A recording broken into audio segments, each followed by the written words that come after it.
A clear relationship between sugar and cancer leads scientists to two conclusions. Sugar use contributes to cancer, and going without it can slow growth of the disease. 100 years ago, most folks consumed only 4 pounds of sugar a year. That's this much. Now, however, the average person takes in 40 times this amount, 160 pounds of sugar a year. That's this much. Food manufacturers add enormous amounts of sugar, usually in the form of high fructose corn syrup, to products we consume all day, every day. Coffee drinks and cereal, soda and snacks, even foods you wouldn't expect like spaghetti sauce and peanut butter. This tiny container of yogurt contains more sugar than a candy bar. Now, scientists tell us sugar directly influences cancer cells. The amount we consume can either feed those cells or starve them. In a landmark study, researchers at UT MD Anderson Cancer Center fed mice high fructose corn syrup in percentages equal to what many humans consume. Those mice developed higher rates of lung and breast cancer compared to mice fed less sugar. The study also tells us something about people who already have cancer.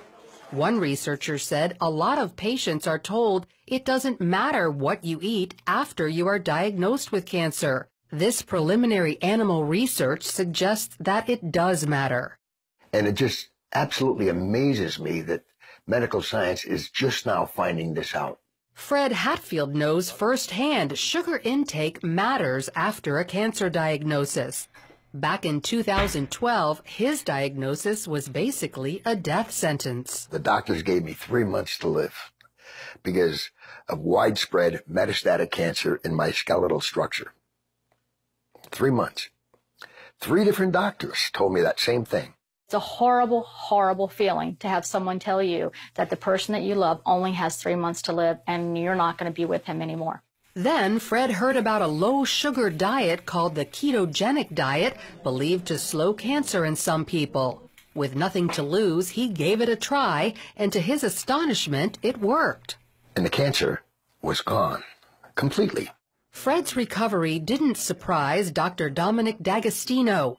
His team at the University of South Florida discovered mice with highly aggressive metastatic cancer continued living when fed a ketogenic diet.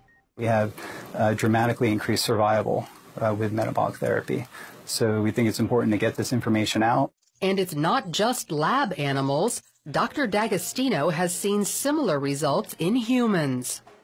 I've been in correspondence with a number of people, probably at least a dozen people, and over the last 1.5 to 2 years, and all of them are still alive, so despite the odds. And so this is very encouraging. The ketogenic diet means no sugar and no starchy carbohydrates like bread and pasta that convert to sugar. D'Agostino says cancer cells love sugar and starch because cancer thrives on the glucose from those foods. Remove the glucose and starve the cancer cells. Glucose also fuels our healthy cells, but if it's not there, those cells can switch to an alternate fuel source called ketone bodies. Cancer cells only run on glucose. Your normal cells have the metabolic flexibility to adapt from using glucose to using ketone bodies, but cancer cells lack this metabolic flexibility, so we can exploit that. Since processed food contains so much sugar and starch, people following the ketogenic diet tend to cook whole foods from scratch.